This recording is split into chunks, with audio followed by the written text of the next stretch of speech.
Kaixo berriro denoi, ongi etorri adimen artifizialaren bihotzera iten ari garen bidaia honen bigaren zatira. Lehenengoan, icebergaren punt ikusi genuen, baina gaur sakonera murgilduko gara. Eta galgera potolo bat irerantzungo diogu, nola demontre lortzen du makina batek zenbaki soil latzuetatik abiatzea eta esanaia sortzea, tira, bagoazen magia horren atzean zer dagoen ikustera. Gogoratuko duzue, aurrekoan oinarriak jarri genituen. Ikusi genuen nola adimen artifizialak gure tekstua hartu, token izeneko pusketetan apurtu, eta gero, probabilitate joko moduko batean, hurrengo hitza zein izan ziteken asmatzen saiatzen den. Baina, esan bezala, hori prikimailuaren hasiera besterik ez da. Eta hemen, justu hemen, hasten da zatirik interesgarriena. Zer gertatzen da prozesu horren erdian, kutsa beltzorren, barruan? Nola da posible, zinto behi bezalako, zenbaki soil bat, identifikatzaile huts bat, benetako esanaia duen zerbait bihurtzea? Hori da, hain zuzen ere, gaur argituko dugun misterio handia. Eta misterio hau argitzeko ibilbide argi bat jarraituko dugu. Lehenik gogoratuko dugu nola pasatzen garen testutik zenbakietara. Gero ikusiko dugu nola zenbaki horiek koordenatu bihurtzen diren, hori da gakoa. Hortik, hitzen mapa bat nola sortzen den aztertuko dugu, mapa hori nola marrazten den entrenamenduan zehar, eta azkenik, iak mapa horretan nola nabigatzen duen idazteko. Prest, goazen. Ondo, has gaitezen oinarritik. Edozein magia gertatu aurretik, gure hizkuntza guk erabiltzen dugun moduan, makinek ulertzeko moduko zerbait bihurtu behar da. Eta hori, lagunok, zenbakiak dira. Hori da adimen artifizialaren lengaia, bere buztina. Pentsa dezagun esaldi simple batean. Txakurrak lo egiten du, adibidez. Makina batentzat hori ez da ezer, letra segida bat da, besterik ez. Beraz, lehenengo pausoa, ezinbestekoa, esaldi hori zati txiki eta manegagarrietan apurtzea da. Zati horiei deitzen diegu hain zuzen tokenak. Prozesua egia zan nahiko simplea da. Lehenik jatorrizko esaldia dugu. Gero tokenetan zatitzen da. Ikusten duzuenez ez dira zertan hitz osoak izan, zatiak izan daitezke, el, per, o.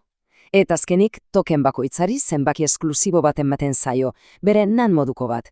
Enbe ondeta lau, oitziren eta berrobenta zazti. Kontuz, zenbaki hauek guk asmatu ditugu adibiderako, baina funtzionamendua aurrixe da. Eta hemen dator ulertu beharreko gauzari garrantzitsuena. Zenbaki horrek une honetan ez du absolutuki ezer esan nahi. Ez dut txakur kontzeptioa gordetzen, ez da lo egitera ere. Identifikatzaile bat da, kito. Pentsa liburutegiko fitxa baten. Zenbakiak liburua non dagoen esaten dizu, baina zenbaki hori ez da liburua. Hau berdin. Eta orain hasten da benetako magia. Ikusiko dugu nola identifikatzaile simple horiek askoz indartsuagoa den zerbait bihurtzen diren. Hemen da esanaia jaiotzen hasten den unea. Zenbaki soil batetik koordenatu konplexu batera salto egiten dugunean. Eta nola gertatzen da salto hori? Enbedin taula deitzen zaionerekin. Pentsa ezazue kalkulo horri gigante batean, milioieka errenkada dituen Excel batean. Errenkada bakoitza token baten identifikatzailea da. Baina errenkada horretan ez dago zenbaki bakar bat, ez. Hor milaka zenbakiz osatutako zerrenda luze bat dago. Begira adibide simplifikatu honi. Idio identifikatzailea lehen eltokena zena jada ez da iroiek zenbaki soila. Orain zenbaki zerrenda izugarri bat da. 0,3, minus 0,53, 1,0i. Eta horrela, 4.000 eta legatzi zenbaki arte zerrenda honi bektore deitzen zaio. Eta benetan irudikatzen duena koordenatu bata. Posizio zehatz bat espazio matematiko konplexu batean. Aldea izugarria da. Pentsa, idea etiketa bat besterik ez zen, liburutegiko fitxa. Baina bektorea koordenatu bat da. Posizio bat. Eta garrantzitsuena, posizio honek hitz horrek gehierako guztiekin duen harremanari buruzko informazioa gordetzen du. Jada ez da fitxa bat, esaniaren mapa erraldoi batean kokatutako puntu bat da. Eta horrek, azaltzen ari garenaren muinera garamatza. Hitzen mapa erraldoi horretara. Goazen bada ulertzera nola antolatzen den gure hizkuntza osoa espazio matematiko ikusezin horren barruan. 4.067. Gorde zenbaki hau buruan. Gure bektore bakoitzak 4.067 zenbaki ditu. Eta horrek esan nahi du 4.067 dimentsioko espazio batean lanean ari garela. Zenbaki honek ematen digu arrastoa mugitzen ari garen maparen benetako neurriaz eta konplexutasunaz. Noski, gure burmuak ezin du korrau lilatz berilarraidon lerabidon talarrogeta 6 dimentsio irudikatu. Pentsa, 2 dimentsio irudika ditzakegu paper batean, 3 gure inguruan, baina hortik aurrera? Ezinezkoa da.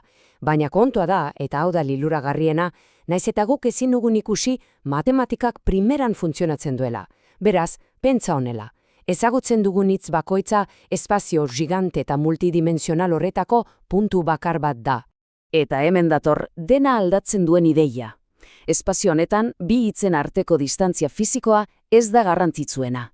Hau ez da errepide mapa bat bezalakoa. Benetan axola duena, esanahia definitzen duena, bektoreen norabidea da. Hitzak ez daude hor botata, ausaz, orientatuta daude. Orduan, nola neurtzen da harreman hori? Alineazioaren kontzeptuarekin. Oso erraza da. Bi bektorek antzeko norabidean apuntatzen badute, haien arteko angelua oso txikia da, eta horrek ia irentzat esan nahi du, hitz horiek semantikoki oso lotuta daudela. Errege eta erregina oso hurbil apuntatuko dute. Errege eta majai aldiz oso urrun. Hori da esanahiaren antolaketa, matematikak berak aurkitzen duen orientazioa.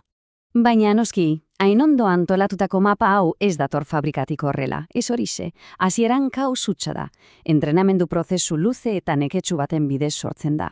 Hau da, adimen artifizialaren benetako ikaskuntza prozesua. Ikus dezagun nola funtzionatzen duen. Lehenik eredua hasieran tontoa dena, hurrengo hitza asmatzen saiatzen da. Eta utz egiten du, noski. Zerua berdea da, esaten du. Bigarrenik, bere erantzunaren eta zuzenaren arteko aldea neurtzen da. Horri errorea deitzen zaio. Hirugarrenik, errore horrekin bere barneko miloika zenbakia apur-apur bat doitzen ditu. Ia eserez. Eta laugarrena eta gakoa, prozesu hau miloika eta miloika aldiz errepikatzen da internet osoko testuekin. Doikuntza txiki horietako bakoitzak, bektoreak milimetro bat mugitzea bezala da, aldaketa niminua da. Baina pentsa, hori milioika eta milioika aldiz egiten duzunean, esanahiaren mapa osoa berrantolatzen, tenkatzen eta fintzen hasten da, hizkuntzaren benetako egitura islatzen duen arte. Eta honek, eraman behar digun ideia garantzitsuenetako batera garamatza. Adimen artifizial bat entrenatzea ez da datu mordoa memoritzatzea. Ez du ezar buruz ikasten. Literaleki, espazio matematiko hori pixkanaka deformatzea da, moldatzea, hitzen arteko harremanek zentzua izan arte. Ados, orduan, badugu gure mapa, ondo antolatuta eta finduta. Orain, zer? Nola erabiltzen du ia batek mapa hori guri erantzuteko? Ikus dezagun azken urratsa, nola nabigatzen duen hitzak sortzeko. Prozesua oso metodikoa da. Lehenik, testuinguru bat jasotzen du. Adibidez, zeruaren kolorea da bat. Behin hori duela, testuinguru hori laburbiltzen duen bektore final bat kalkulatzen du. Gero, bektore horren norabidea hiztegiko hitz guztien norabidearekin konparatzen du. Ikusteko zeintzuk dauden hobekien lerrokatuta. Lerrokatze puntuazio horreiek probabilitate bihurtzen dira. Eta azkenik probabilitate handiena aukeratu, testuari gehitu eta berriro hasi, etengabeko begizta bat da. Modu grafiko batean ikusteko, zeruaren kolorea da testu inguruarekin, ereduak kalkulatzen du urdina hitzak 57ko probabilitatea duela hurrengoa izateko. Grisak agian 1,2koa, gorriak 1,3koa, eta abar. Baina funtsezkoa hau da, ereduak ez daki zerua urdina denik. Ez du ezagutza hori. Matematikoki kalkulatu du, milioika testutan oinarrituta, urdina dela testu inguru honetan estatistikoki hitzik probableena. Beraz, zer dugu hemen, finean? Argi izan dezagun. Ez dago kontzientziarik atzean, ez dago asmorik, ez da programatutako arau gramatikalik ere. Magia guztia, esanahi osoa, mapa matematiko horretako bektoreen orientazioan datza. Guk adimen gisa hautematen duguna egia esan koherentzia matematiko izugarri sakon bat da, milioika doikuntza txikiren emaitza. Eta guzti honetatik ideia bakar batekin geratu beharko bazenute, izan bedi hau. Guri pentsamendua iruditzen zaiguna, funtzian espazio matematiko erraldoi batean gertatzen den lerrokatze estatistiko bat besterik ez da. Ez da kontzientzia, koherentzia da. Eta koherentzia hori zenbakietatik jaioa, da adimen artifizialen etorkizuna moldatzen ari dena. Mila esker bidaia honetan laguntzeagatik.